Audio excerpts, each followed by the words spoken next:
Mesdames et messieurs, bonsoir. Vous êtes sur BSC TV, il est l'heure de vous informer. La 3e conférence minière de la RDC s'est clôturée ce vendredi dans la province du Lualaba. C'est le Premier ministre Bruno Tshibala qui a clôturé les travaux. Il a martelé sur les 8 recommandations issues de ces assises.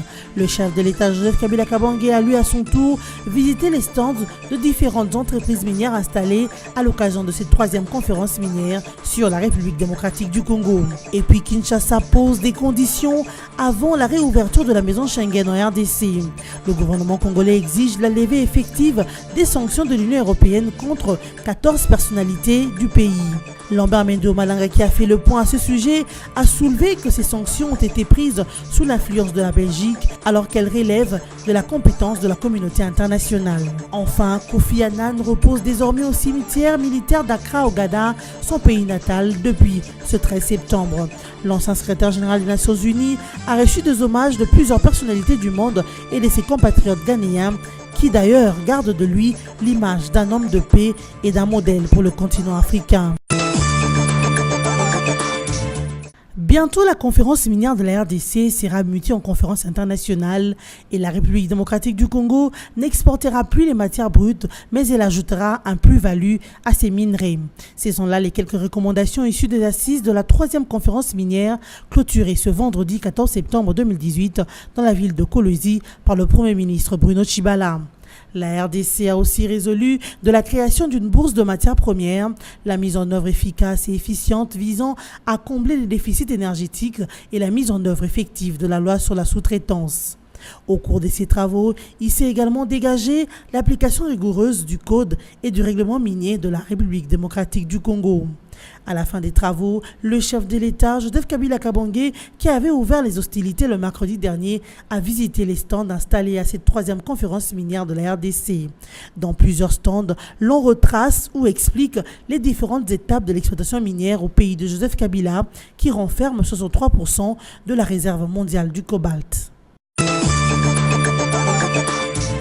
Le gouvernement congolais exige la levée effective des sanctions de l'Union européenne contre 14 personnalités congolaises, ce avant d'autoriser la réouverture de la maison Schengen. Cependant, le ministre de la Communication et des Médias, Lambert Mende, a fait le point hier, jeudi 13 septembre 2018, sur les sévères recommandations de la RDC. Lambert Mende considère que ces sanctions ont été prises sous l'influence de la Belgique pour des raisons qui ne sont en aucune manière justifiées. Le ministre congolais estime par ailleurs que des sanctions prises par l'UE relèvent de la compétence de la communauté internationale, alors que la Belgique, par son ingérence, et l'Union européenne ne représentent pas la communauté internationale. La RDC n'est pas membre de l'UE et la Belgique a agi par tricherie vu qu'elle ne pouvait pas convaincre le Conseil de sécurité de l'ONU. Le bras de fer entre la Belgique et la RDC a commencé à partir de l'ingérence belge fréquente dans la politique intérieure de la RDC. La Belgique a servi de base arrière à toute opposition contre le régime congolais. C'est encore la Belgique qui a servi de fer de lance à toute initiative de sanctions européennes contre des personnalités congolaises. L'ambassade belge de Kinshasa a été accusée d'aider à ressourcer les organisations de la société civile et politique qui ont organisé des manifestations qui devaient entraîner la chute forcée du pouvoir congolais. En janvier dernier, la décision belge de réaffecter son aide aux organisations locales de développement n'a fait qu'aggraver une situation déjà tendue. Il s'en est suivi la fermeture de la maison Schengen. Les élections auront bien lieu le 23 décembre 2018. C'est ce qui ressort d'une séance de travail tenue jeudi 13 septembre au Palais du Peuple entre le bureau du Sénat, conduit par son président Kengo Adondo, et le staff dirigeant de la Commission électorale nationale indépendante sous le gide de Corneille Nangaa. Tous les paramètres sont ouverts, a même précisé à ces sujets le rapporteur de la CENI Jean-Pierre Kalamba. Au sujet de l'usage de la machine à voter, il a été dit que la sensibilisation se poursuit. 1200 machines sont à cet effet déjà envoyées dans l'arrière-pays où les missions de la CENI recruteront et formeront de techniciens qui iront partout sensibiliser les électeurs. Aéroports, ports, gares et églises seront mises à contribution pour toucher 80% de lecteurs avec la sensibilisation sur la machine à voter avant le 23 décembre. Pour Jean-Pierre Kalamba, qui a martelé sur le gain du temps avec la machine à voter, de listes de lecteurs sont affichées dans le chef-lieu de territoire, dans de grandes écoles qui constituaient le site d'inscription. Le 40 371 000 de lecteurs présentés à l'OIF ont été rattachés aux sites qui seront de bureaux de vote. 2 hélicoptères, 4 gros porteurs, plus ou moins 200 camions et 100 jeeps seront prêts à être déployés à temps, a ajouté le rapporteur de la centrale électorale. Ouverture ce samedi 15 septembre 2018 de la session ordinaire du Parlement. Après près de 2 mois de vacances parlementaires, députés nationaux et sénateurs devraient reprendre le chemin du Palais du Peuple. Compte tenu du contexte politique essentiellement dominé par les préparatifs des élections générales du mois de décembre, cette session pourrait être la toute dernière de la législature en cours. Toutefois, l'on signale le manque d'engouement du côté du Palais du Peuple, comme cela est d'habitude. L'ambiance est maussade. Preuve qu'aussi bien à l'Assemblée nationale qu'à la Chambre haute du Parlement, les élus du peuple réfléchissent déjà sur leur avenir politique. Réputée session budgétaire, cette dernière ne connaîtra pas d'engouement comme auparavant, car certains députés et sénateurs ayant postulé à différents niveaux se verront obligés d'aller en campagne. Pourtant, la fin constitutionnelle de la dite session est prévue le 15 décembre. Les 2 chambres pourraient, à la limite, examiner seulement certains arriérés législatifs de la dernière session. 4 nouveaux cas confirmés de la maladie à virus Ebola, dont 2 à Mabalako, 1 à Beni et 1 à Butembo, dans la province du Nord Kivu, par le ministère de la Santé dans un communiqué le jeudi 13 septembre 2018.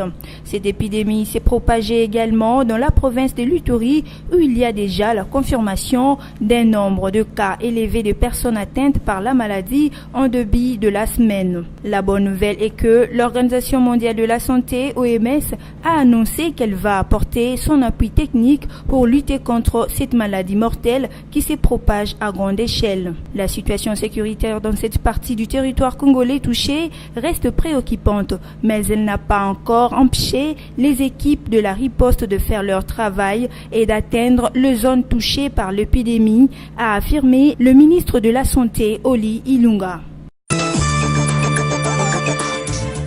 Un policier a trouvé la mort lors d'une attaque attribuée au Mai Mai depuis le mercredi 12 septembre à Beni, dans le Nord Kivu. Selon la société civile, le même milicien ont apporté l'arme du policier victime. Cependant, les notables du territoire de Beni condamnent l'insécurité qui règne dans cette partie du Nord Kivu. La population recommande aux autorités congolaises d'initier une action urgente pour restaurer la sécurité dans cette partie de la province du Nord Kivu. Par ailleurs, dans la province d'Ituri, un élève a été tué par de présumés miliciens de la FRP.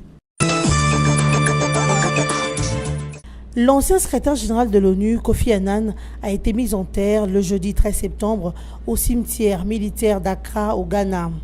Après les derniers hommages rendus à l'illustre disparu par ses compatriotes ghanéens et plusieurs personnalités du monde, notamment le secrétaire général de l'ONU, Antonio Guterres, le président ivoirien Alassane Dramane Ouattara et la famille biologique du défunt, le corps de Kofi Annan a été conduit discrètement au cimetière militaire d'Accra pour l'inhumation. L'ancien secrétaire général des Nations Unies est mort le 18 août dernier à Genève en Suisse. Son corps a été rapatrié en début de semaine et 3 jours de deuil national ont été organisés au Ghana.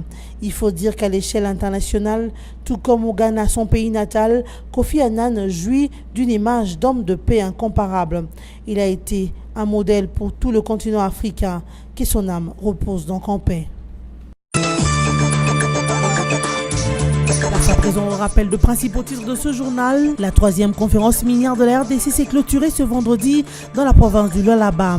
C'est le Premier ministre Bruno Tshibala qui a clôturé les travaux. Il a martelé sur les 8 recommandations issues de ces assises.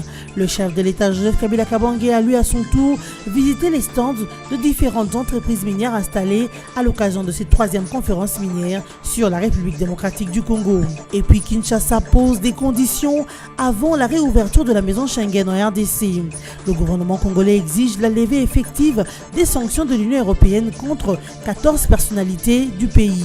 Lambert Mendo Malanga, qui a fait le point à ce sujet, a soulevé que ces sanctions ont été prises sous l'influence de la Belgique alors qu'elles relèvent de la compétence de la communauté internationale. Enfin, Kofi Annan repose désormais au cimetière militaire d'Accra au Ghana, son pays natal, depuis ce 13 septembre.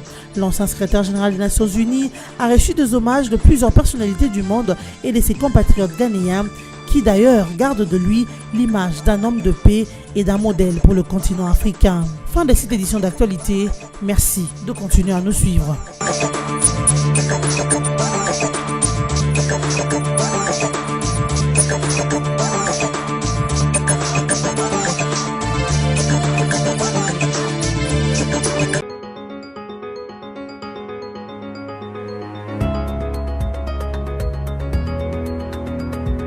Merci de votre fidélité à BSC TV. Mesdames, Messieurs, bienvenue dans cette revue de presse sélectionnée et résumée pour vous.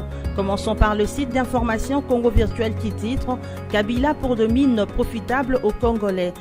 Le président de la République, Joseph Kabila, a réaffirmé sa préoccupation sur le profit que les populations congolaises doivent tirer des ressources minières de leur pays, surtout en cette période de nouvelles perspectives de croissance.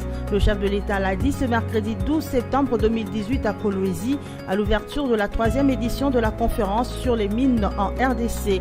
Dans cette perspective, le chef de l'État a estimé que seule la synergie des apports entre l'État, l'investisseur, la main-d'œuvre et la communauté locale peut fournir une réponse adéquate à cette problématique, et d'ajouter que la responsabilité sociétale des entreprises ne devrait plus, dans ce sens, être considérée comme une question facultative, ni une œuvre philanthropique ou de charité, dès lors qu'elle est désormais reconnue internationalement, à tout le moins une exigence, sinon un impératif, et le développement durable, une affaire de tous. C'est à juste titre que cette 3e conférence est axée sur le thème « Exploitation minière face aux impératifs du développement durable des zones productives, apport, rôle et responsabilité de parties prenantes à la lumière du code minier révisé », s'est exprimé Joseph Kabila.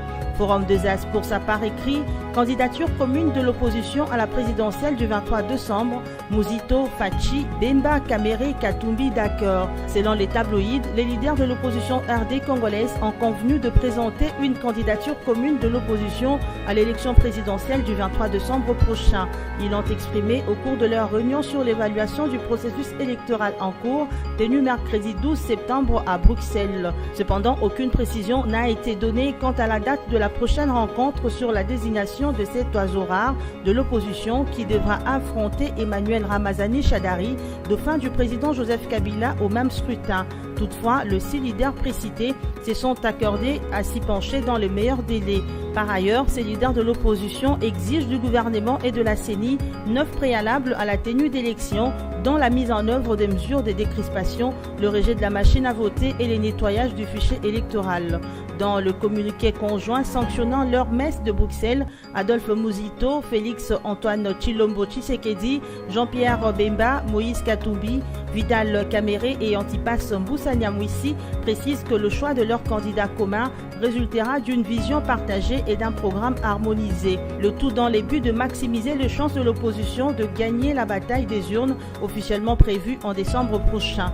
Terminons par le site d'information actualité.cd qui renchérit avec le même sujet et titre. À Bruxelles, les opposants exigent la participation à la présidentielle des candidats exclus pour des raisons politiques. Réunis à Bruxelles, les opposants ont demandé la participation effective aux élections des candidats exclus ou invalidés pour des raisons politiques afin d'assurer la tenue d'élections inclusives. C'est l'un des points contenus dans la déclaration finale de la rencontre de Bruxelles.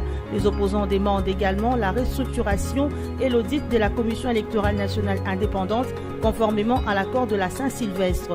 Moïse Katumbi a saisi les conseils d'État pour être autorisé à déposer sa candidature, même après la clôture de l'opération de réception des candidatures. Jean-Pierre Bemba a été exclu par la Cour constitutionnelle au motif qu'il a été condamné pour subornation de témoins et que le juge considère comme une infraction liée à la corruption. La candidature d'Adolphe Muzito a, elle, été déclarée irrécevable à cause d'un conflit avec les Palous, rappellent les sites. Fin de cette revue de presse de ce jeudi 13 septembre 2018. Merci pour votre attention soutenue. À la prochaine.